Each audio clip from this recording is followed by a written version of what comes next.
മാങ്ങ പഴുപ്പിക്കുന്നതിനായിട്ട് calcium carbide ഉൾപ്പെടെയുള്ള ശരീരത്തിന് ഹാനികരമായ രാസപദാർത്ഥങ്ങൾ ഉപയോഗിക്കുന്നു എന്നുള്ളത് പലപ്പോഴും വരുന്ന ഒരു പരാതിയാണ്. ഇത്തരത്തിൽ കാൽസ്യം കാർബൈഡ് ഉപയോഗിച്ചുകൊണ്ട് മാമ്പഴം ഉൾപ്പെടെയുള്ള പഴങ്ങൾ പഴുപ്പിച്ചു കഴിഞ്ഞാൽ അത് ഗുരുതരമായ ആരോഗ്യ പ്രശ്നങ്ങൾക്ക് കാരണമാകും. കാൽസ്യം കാർബൈഡിന്റെ ഉപയോഗം വായ്ക്കകത്ത് അൾസർ വരുന്നതിനും അതുപോലെ ആമാശയ സംബന്ധമായ പ്രശ്നങ്ങൾ ഉണ്ടാക്കുന്നതിനും അതിലേറെ അതൊരു കാർസിനോജനിക് ആയതുകൊണ്ട് ക്യാൻസറിന് വരെ കാരണമാകുമെന്നും പറയുന്നു. കാൽസ്യം കാർബൈഡിൽ ചെറിയ അളവിൽ ഫോസ്ഫറസിന്റെയും ആർസനിക്കിന്റെയും ഘടകങ്ങൾ ഉള്ളതുകൊണ്ട് തന്നെ പലപ്പോഴും ഇത് മാമ്പഴവുമായി ഡയറക്റ്റ് കോണ്ടാക്റ്റിൽ വന്നു കഴിഞ്ഞാൽ ഇത് നമ്മുടെ ശരീരത്തിലെത്തുകയും അത് ഗുരുതരമായ ആരോഗ്യ പ്രശ്നങ്ങൾക്ക് കാരണമാവുകയും ചെയ്യും.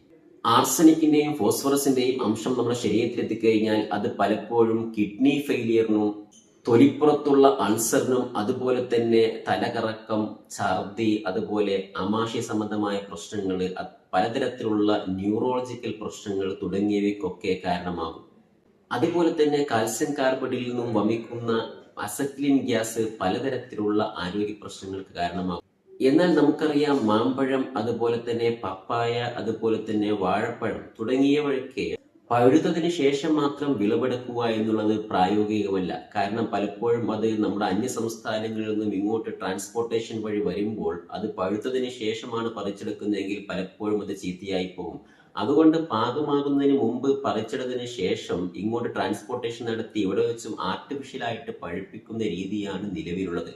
അതുകൊണ്ട് തന്നെ മാമ്പഴം, അതുപോലെ പപ്പായ തുടങ്ങിയവയൊക്കെ കൃത്രിമമായി അല്ലെങ്കിൽ നേന്ത്രപ്പഴമൊക്കെ കൃത്രിമമായി പഴുപ്പിക്കുന്നതിന് ഏതെങ്കിലും ഘടകങ്ങൾ ഉപയോഗിക്കാൻ പറ്റുമോ എന്നുള്ളത് പ്രസക്തമായ ചോദ്യമാണ്. ഭക്ഷ്യസുരക്ഷാ ഗുണനിലവാര നിയമപ്രകാരം ഇത്തരത്തിൽ ആർട്ടിഫിഷ്യൽ റൈപ്പനിങ് കൃത്രിമമായി പഴുപ്പിക്കുന്നത് അനുവദനീയമാണ്. എങ്ങനെ? അതായത് എത്തിലിൻ ഗ്യാസ് ഉപയോഗിച്ചുകൊണ്ട് കൃത്രിമമായി ഇത്തരത്തിലുള്ള പഴവർഗ്ഗങ്ങൾ പഴുപ്പിക്കുന്നതിന് തെറ്റില്ല.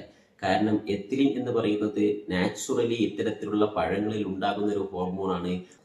പഴങ്ങൾ പഴുപ്പിക്കുന്നതിന് സഹായിക്കുന്ന ഒരു നാച്ചുറൽ ആയിട്ടുള്ള ഒരു ഘടകമാണ് എത്തിലിൻ ഗ്യാസ്. അതുകൊണ്ട് തന്നെ എത്തിലിൻ ഗ്യാസ് ഉൽപ്പാദിപ്പിക്കുന്ന സോഴ്സുകൾ ഉപയോഗിച്ചുകൊണ്ട് പഴവർഗ്ഗങ്ങൾ പഴുപ്പിക്കുന്നതിന് തെറ്റൊന്നുമില്ല. എന്നാൽ ഇത്തരത്തിൽ എത്തിലിൻ ഗ്യാസ് ഉപയോഗിച്ചുകൊണ്ട് പഴവർഗ്ഗങ്ങൾ പഴുപ്പിക്കുമ്പോൾ ശ്രദ്ധിക്കേണ്ടത് എത്തിലിൻ ഗ്യാസ് ഉൽപ്പാദിപ്പിക്കാൻ ഉപയോഗിക്കുന്ന സോഴ്സുകൾ ഒരു കാരണവശാലും പഴവർഗ്ഗങ്ങളുമായിട്ട് നേരിട്ട് കോണ്ടാക്റ്റിൽ വരാൻ പാടില്ല. പലപ്പോഴും നമ്മൾ പല വീഡിയോയിലും കാണാറുണ്ട് ചില സൊല്യൂഷനിൽ പഴവർഗ്ഗങ്ങൾ മുക്കിയെടുക്കുന്ന ഒരു രീതി. അതൊരിക്കലും അനുവദനീയമല്ല. കാരണം എത്തഫോൺ എന്ന് പറഞ്ഞാൽ എത്തിലിൻ ഗ്യാസ് പ്രൊഡ്യൂസ് ചെയ്യുന്ന ഒരു സോഴ്സ് ആണ്. എന്നാൽ എത്തഫോണിന്റെ ലിക്വിഡ് അല്ലെങ്കിൽ സോളിഡ് ഫോമുകൾ അല്ലെങ്കിൽ ലായനിയാക്കിയിട്ട് അതിൽ പഴവർഗ്ഗങ്ങൾ മുക്കിയെടുക്കുന്ന രീതി ഒരിക്കലും നിയമപ്രകാരം അനുവദനീയമല്ല.